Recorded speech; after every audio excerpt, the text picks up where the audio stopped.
당신이 월급을 받아서 넣어둔 연금, 보험료, 심지어 은행 예금까지 전부 한 남자의 손을 거쳐갑니다. 전 세계 자산 27조 달러를 움직이는 사람인데 대통령도 아니고 재벌도 아닙니다. 월스트리트에서 1억 달러를 날리고 쫓겨난 패배자였죠. 그런데 이 남자가 지금은 미국 정부가 위기에 빠질 때마다 가장 먼저 전화하는 인물이 됐습니다. JP 모건, 골드만삭스보다 더 큰 권력을 가진 금융계의 숨은 황제 레리 핑크의 이야기를 해보겠습니다. 1952년 캘리포니아 로스앤젤레스에서 태어난 레리 핑크는 원래 정치인을 꿈꿨습니다. 1960년대 캘리포니아는 격동의 시대였는데 젊은이들 사이에서 새로운 사상과 문화가 폭발하던 시기였거든요. 핑크는 UCLA에 입학해서 정치학을 전공하면서 언젠가 세상을 바꾸는 정치인이 되겠다는 포부를 품었습니다. 하지만 졸업 후 그의 진로는 완전히 달라졌는데 MBA를 취득한 뒤 퍼스트 보스턴이라는 당시 최고의 투자은행의 채권 트레이더로 입사하게 됩니다. 1970년대 초반은 채권 시장에 발을 들이기에 완벽한 타이밍이었습니다. 그 전까지 채권은 그냥 사서 만기까지 들고 있는 지루한 투자 상품이었는데 이 시기부터 적극적으로 거래되기 시작했거든요. 핑크는 이 새로운 흐름을 정확히 읽어냈고 입사하자마자 두각을 나타내기 시작했습니다. 불과 몇 년 만에 부서 최연소 매니저가 됐고 1976년에는 프레디맥 채권을 최초로 거래하는 트레이더라는 타이틀을 얻게 됩니다. 당시 모기지 시장은 이제 막 걸음마를 떼던 시기였는데 핑크는 여기서 엄청난 기회를 포착했습니다. 1982년에 결정적인 변화가 찾아왔습니다. 트레이딩 데스크에 개인용 컴퓨터를 도입할 수 있게 된 건데 지금이야 당연한 이야기지만 당시에는 혁명적인 일이었거든요. 컴퓨터가 생기기 전에는 모기지의 현금 흐름을 분석하는 게 거의 불가능했는데 이제 복잡한 계산을 빠르게 처리할 수 있게 된 겁니다. 핑크는 이 기술을 누구보다 빨리 활용했고 그의 팀은 1983년부터 1985년까지 퍼스트 보스턴에서 가장 수익을 많이 내는 조직이 됐습니다. 회사 전체의 이익의 상당 부분을 핑크의 팀이 책임졌죠. 레이건 대통령 시대가 열리면서 월스트리트에는 황금기가 찾아왔습니다. 대공황 이후 최악의 경기 침체에서 벗어나기 위해 레이건 행정부는 대대적인 세금 감면과 규제 완화를 단행했는데 이게 금융혁신의 폭발을 가져온 겁니다. 핑크는 이 시기에 모기지 담보증권이라는 새로운 금융상품을 설계하는 핵심 설계자 중 한 명이 됩니다. 개념은 간단합니다. 수백만 개의 주택담보대출을 한데 묶어서 하나의 증권으로 만드는 거죠. 이걸 연기금이나 대학기금 같은 기관 투자자들에게 팔면 수천만 달러의 수수료가 들어왔습니다. 핑크는 퍼스트 보스턴에서 10억 달러가 넘는 수익을 창출하면서 회사에서 가장 돈을 잘 버는 사람이 됐습니다. 월스트리트의 스타로 떠올랐고 사람들은 그를 천재라고 불렀죠. 문제는 이 정도 성공을 거두면 인간이 자신을 무적이라고 착각하게 된다는 겁니다. 더 큰 베팅, 더 큰 위험, 더 큰 수익을 추구하게 되는데 핑크도 이 함정에 빠졌습니다. 1986년 2분기 단 3달 만에 1억 달러를 날렸습니다. 1분기에 1억 3천만 달러를 벌었는데 2분기에 그보다 많은 돈을 잃어버린 거죠. 금리가 예상과 다르게 움직였고 리스크 관리 시스템은 제대로 갖춰지지 않은 상태에서 점점 더 공격적인 포지션을 취하다가 참사가 벌어진 겁니다. 월스트리트에서는 아무리 많이 벌어도 한 번의 큰 손실이 모든 것을 지워버립니다. 핑크는 훗날 인터뷰에서 이때를 회상하면서 자신에게 분노했고 수치스러웠고 굴욕감을 느꼈다고 말했습니다. 공식적으로 해고당한 건 아니었지만 회사 내에서 그의 위치는 완전히 달라졌습니다. 갑자기 아무도 그와 함께 있으려 하지 않았고 중요한 회의에서 배제되기 시작했으며 사람들의 시선이 차가워졌죠. 월스트리트는 정글입니다. 잘 나갈 때는 모두가 친구지만 실패하면 아무도 알아주지 않거든요. 메시지는 분명했습니다. 떠나라는 것. 36세의 레리 핑크는 사실상 실업자가 됐는데 더 큰 문제는 이렇게 대형 손실을 낸 사람을 다른 투자은행에서 채용할 리가 없다는 겁니다. 보통 사람이라면 여기서 무너졌을 겁니다. 하지만 핑크는 달랐습니다. 그는 1년 반이라는 긴 시간 동안 자신이 뭘 잘못했는지 철저히 분석했습니다. 왜 리스크를 제대로 파악하지 못했는지, 어떤 시스템이 부족했는지, 다음에는 어떻게 해야 같은 실수를 반복하지 않을 수 있는지 고민했죠. 결론은 분명했습니다. 리스크를 제대로 이해하고 관리할 수 있는 회사를 직접 만들어야 한다는 것. 하지만 문제는 자본이었습니다. 1억 달러를 날린 사람에게 돈을 맡길 투자자가 어디 있겠습니까? 그때 한 남자가 나타났습니다. 스티브 슈워츠먼이라는 인물인데 훗날 블랙스톤이라는 세계 최대 사모펀드를 만드는 전설적인 금융인이 됩니다. 흥미로운 건 1988년 당시 슈워츠먼도 낙오자의 처지였다는 겁니다. 리먼 브라더스에서 CEO 자리를 향해 올라가던 떠오르는 스타였는데 치열한 권력 다툼에서 패배해서 회사를 떠나야 했거든요. 그가 직접 말했듯이 회사 내에서 마음에 들지 않는 행태들을 많이 봤고 결국 먼저 쫓겨난 파트너와 함께 나와서 새로운 사업을 시작하기로 한 겁니다. 슈워츠먼은 성공한 기업 가치고는 특이하게 극도로 위험을 회피하는 성향을 가지고 있었습니다. 돈을 잃지 않으려는 본능이 거의 원초적인 수준이었죠. 하지만 동시에 인재를 알아보는 눈이 탁월했습니다. 그의 철학은 간단했는데 10점 만점에 10점짜리 인재를 데려오면 그 사람이 알아서 비를 내리게 한다는 겁니다. 문제를 감지하고 해결책을 설계하고 새로운 것을 창조하는 능력이 있는 사람 말이죠. 핑크를 만나서 그의 사업 구상을 들은 슈워츠먼은 확신을 가졌습니다. 이 사람은 10점짜리다. 500만 달러를 투자해서 블랙스톤 파이낸셜 매니지먼트라는 회사를 함께 시작하기로 합니다. 핑크는 훗날 슈워츠먼과 그의 파트너 피터슨이 자신보다 자신을 더 믿어줬다고 회고했습니다. 실패한 직후에 자신감이 바닥이었던 그에게 이들의 신뢰는 결정적인 힘이 됐죠. 회사는 시작하자마자 수익을 냈습니다.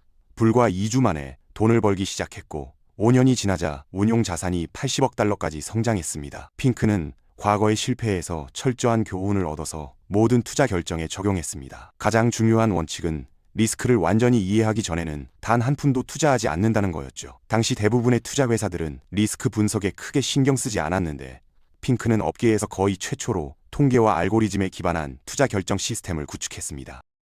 그런데 성공이 커지면서 문제가 생겼습니다. 핑크는 회사를 더 키우려면 뛰어난 인재들을 영입해야 하고 그러려면 스톡 옵션을 줘야 한다고 생각했습니다. 이건 블랙스톤의 지분을 희석시키는 걸 의미했는데 슈워츠먼은 이 제안을 단호하게 거절했습니다.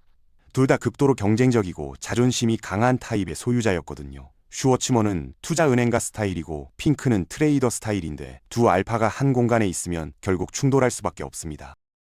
슈워츠먼의 거절에 핑크는 블랙스톤에서 완전히 독립하기로 결심합니다. 마침 슈워츠먼이 개인적으로 이혼 소송 중이던 시기였는데 핑크가 떠나겠다는 소식에 분노했지만 어쩔 수 없었습니다. 월스트리트에서는 모든 것에 가격표가 붙어 있고 자존심도 예외가 아니거든요. 1991년 PNC 은행이 수억 달러를 제시하면서 블랙스톤의 지분을 인수하겠다고 나섰습니다. 500만 달러로 시작한 사업이 5년 만에 수억 달러의 가치를 인정받은 거죠. 슈워츠먼은 망설였지만 그 돈은 너무 컸고 결국 매각에 동의합니다. 이 결정은 훗날 슈워츠먼의 경력에서 가장 큰 실수로 기록됩니다. 그가 작은 부업이라고 생각하고 팔아버린 자산운용 사업이 나중에 블랙스톤보다도 더 거대한 금융제국으로 성장하게 되니까요. 1994년 블랙록이라는 이름으로 완전히 독립한 회사는 월스트리트 기준으로는 여전히 작은 편이었습니다. 80억 달러의 채권 포트폴리오는 대형 운용사들에 비하면 별것 아니었죠. 채권은 주식보다 수익률이 낮고 덜 화려한 사업이었으니까요. 하지만 핑크에게는 다른 회사들이 갖지 못한 특별한 무기가 있었습니다. 아무도 분석하지 못하는 복잡한 금융상품을 해부할 수 있는 능력이었죠. 제너럴 일렉트릭의 전설적인 CEO 잭 웰치가 문제에 빠졌을 때 핑크에게 기회가 왔습니다. 1980년대 중반 지인은 웰치의 지휘 아래 폭발적으로 성장하면서 금융업에도 진출했는데 그 과정에서 키더 피바디라는 투자은행을 인수했습니다. 문제는 이 회사가 내부자 거래와 회계 부정으로 망가져 있었다는 거죠. 웰치는 뛰어난 경영자였지만 복잡한 금융상품의 전문가는 아니었습니다. 파인웨버라는 다른 투자은행이 키더 피바디를 인수하겠다고 나섰는데 문제는 100억 달러 규모의 독성 모기지 파생 상품 포트폴리오였습니다. CNO라고 불리는 이 금융상품은 너무 복잡해서 월스트리트의 어느 회사도 손대려고 하지 않았거든요. 웰치는 이 독성 자산을 처리할 방법을 찾아 미친 듯이 뛰어다녔지만 아무도 도와주려 하지 않았습니다. 그때 블랙록이 나섰죠.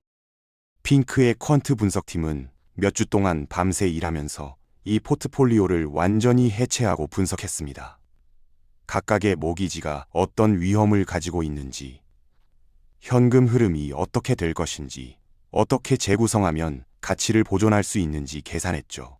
결과적으로 지인은 최소한의 손실로 자산을 정리할 수 있었고 블랙록은 문제 해결사로서의 명성을 얻게 됩니다. 이게 바로 금융공학입니다. 복잡한 증권을 분석하고 재포장하고 가치를 되살리는 기술이죠. 여기서부터 블랙록은 문제가 있는 자산을 가진 기업들이 찾아오는 고스트버스터가 됐습니다. GE 건이 성공 이후 블랙록의 성장 속도는 빨라졌습니다.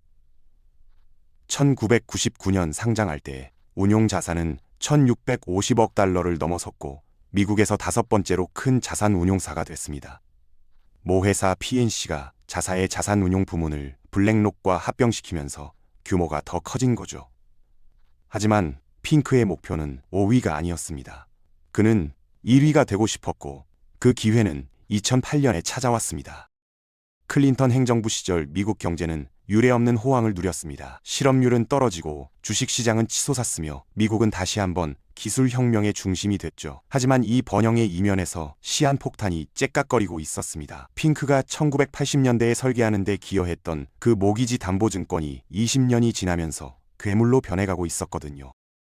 2000년 12월 미국 의회는 상품 선물 현대화법을 통과시켰는데 이 법은 파생 상품에 대한 규제를 사실상 금지했습니다. 투자은행들은 증권화 사업으로 수십억 달러를 벌어들였고 이 사업은 투자은행과 보험회사, 신용평가사를 하나로 연결하면서 전 세계 투자자들에게 수조 달러의 모기지를 팔아넘겼습니다. 본질적으로 이건 위험을 사회화하고 이익은 사유화하는 구조였는데 문제는 위험 자체가 사라진 게 아니라 그냥 다른 곳으로 옮겨간 뿐이었다는 겁니다.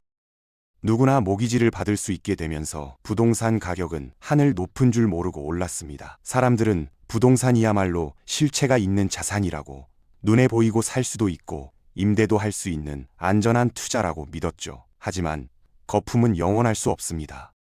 2008년 서브프라임 모기지 사태가 터지면서 월스트리트는 패닉에 빠졌습니다. 아시아 증시가 폭락하고 역사상 최대의 단일 하락폭을 기록했으며 주가는 며칠 만에 수직 낙하했습니다. 가장 먼저 무너진 곳 중 하나가 베어스턴스였는데 미국 정부는 최대 상업은행인 JP모건 체이스에게 베어스턴스를 구제하라고 요청했습니다. JP모건의 CEO 제이미 다이머는 월스트리트에서 가장 영리한 은행가로 불립니다. 손해보는 인수는 절대 하지 않는 사람이죠. 그는 베어스턴스의 복잡한 자산을 평가하기 위해 레리 핑크에게 전화를 걸었습니다. 동시에 당시 이 거래를 주도하던 뉴욕 연방준비은행 총재팀 가이트너도 핑크에게 연락했고 재무부 장관 행크 폴슨도 그의 자문을 구했습니다. 정상적인 상황이라면 이건 명백한 이해 충돌이었습니다. 자산운용사 대표가 정부의 구제금융 설계에 참여하면서 동시에 그 과정에서 이익을 얻을 수 있는 위치에 있었으니까요. 하지만 핑크의 전문성이 너무나 뛰어났기 때문에 모두가 이 문제를 그냥 무시해버렸습니다. 베어스턴스 구제, AIG 구제, 2008년에 거의 모든 주요 금융 거래 뒤에 블랙록이 있었습니다. 위기는 핑크에게 월스트리트의 새로운 왕좌를 차지할 기회를 제공했습니다. 금융위기 이후 파생상품 사업의 매력은 크게 떨어졌습니다. 하지만 핑크는 이미 다음 기회를 포착하고 있었죠. 2000년대 들어 인터넷이 널리 보급되면서 페이스북이나 유튜브 같은 소셜 네트워크가 성장했는데 이런 플랫폼들은 거의 마찰 없는 대중 커뮤니케이션을 가능하게 했습니다. 정보가 빠르게 흐르기 시작한 거죠. 핑크는 이 변화가 금융산업을 근본적으로 바꿀 것이라고 예측했고 그 중심에 ETF가 있을 것이라고 확신했습니다. ETF는 상장지수 펀드를 말하는데 쉽게 설명하면 주식처럼 거래할 수 있는 인덱스 펀드입니다. 워렌 버핏조차도 일반 투자자들에게는 그냥 인덱스 펀드를 사라고 조언할 정도로 통계적으로 보면 이게 아마 99%의 투자자들에게 불을 쌓는 가장 단순하고 효과적인 방법입니다. 버튼 말킬이 쓴 랜덤 워크라는 유명한 책에서 주장하듯이 시장은 본질적으로 무작위적이고 따라서 이길 수 없습니다. 합리적인 행동은 그냥 모든 것에 투자하는 거죠. 실제로 매년 약 3분의 2의 펀드 매니저들이 인덱스보다 낮은 수익을 냅니다. 그리고 한 해의 시장을 이긴 매니저가 다음 해에도 이기는 건 아니에요. 존 보글이라는 전설적인 뮤추얼 펀드 매니저가 1975년에 최초의 공개 인덱스 뮤추얼 펀드를 출시했는데 처음에는 고작 100만 달러로 시작했습니다. 이 펀드는 S&P 500의 움직임을 그대로 따라가는 거였죠. 이후 많은 사람들이 뒤따랐지만 이 뮤추얼 펀드들이 주식처럼 공개 거래되기 시작한 건 1993년 최초의 ETF인 SPDR이 탄생하면서부터입니다. 2009년 블랙록은 바클레이스 은행으로부터 아이쉐어즈라는 ETF 사업부를 인수합니다. 이 결정은 게임 체인저였습니다. 핑크는 어업에 비유했는데 고래를 사냥해서 부자가 되는 사람은 거의 없고 대부분의 수익은 작은 물고기를 대량으로 잡는 데서 나온다는 거죠. 일반 개인 투자자들의 작은 돈을 모으면 거대한 자본이 됩니다. 수수료는 아주 낮지만 볼륨이 어마어마하니까요. 단 3개의 펀드만으로도 1,500개 주식에 최소한 수수료로 투자할 수 있게 됐습니다. 블랙록은 현재 미국 ETF 시장의 거의 절반을 장악하고 있습니다. 2024년에만 1,030억 달러를 새로 유치했고 결과적으로 거의 모든 상장 기업의 주요 주주가 됐습니다. 록히드 마틴, 노스록 그루먼 같은 방위산 업체에 각각 500억 달러씩 투자되어 있고 애플, 아마존, 마이크로소프트 등 대부분의 대기업 지분을 상당량 보유하고 있죠. 전 세계 자산 27조 달러를 움직이는데 직접 운용하는 게 7조 달러이고 나머지 20조 달러는 그들의 독점적인 소프트웨어 알라디를 통해 관리됩니다. 레리 핑크는 이제 21세기의 JP모건이라 불립니다. 일본에서 가장 큰 연기금 운용사이고 멕시코에서도 최대 자산 운용사가 됐으며 전 세계를 하나로 연결하는 기술 인프라를 구축했죠. 그의 영향력은 단순한 투자를 훨씬 넘어섰습니다. 예전에는 수동적으로 투자만 하던 핑크가 이제는 블랙록이 보유한 지분을 바탕으로 기업들의 경영에 적극적으로 개입하기 시작했거든요. 지난 5년 동안 블랙록은 기업 스튜어드십 팀을 대폭 강화했습니다. 핑크는 글로벌 기업들의 이사회에 책임감이 부족하다고 생각했고 그래서 기업들에게 장기 전략을 설명하라고 요구하기 시작했습니다. 매년 CEO들에게 보내는 그의 편지는 기업 경영의 방향을 실제로 바꿀 정도의 영향력을 갖게 됐죠. 그가 ETF를 통해 축적한 막대한 의결권을 행사하기 시작한 겁니다. 한때 1억 달러를 잃고 쫓겨났던 패배자가 어떻게 여기까지 왔을까요? 핑크의 이야기에서 가장 중요한 교훈은 실패 자체가 아니라 실패에 어떻게 대응하느냐입니다.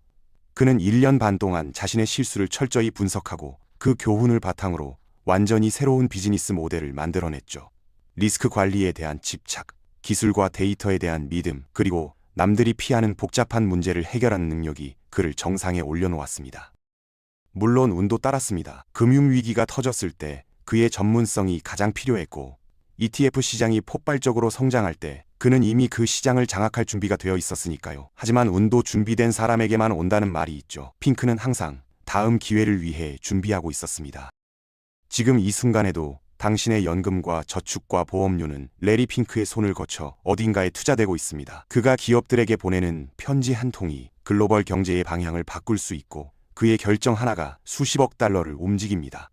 월스트리트에서 가장 강력한 사람.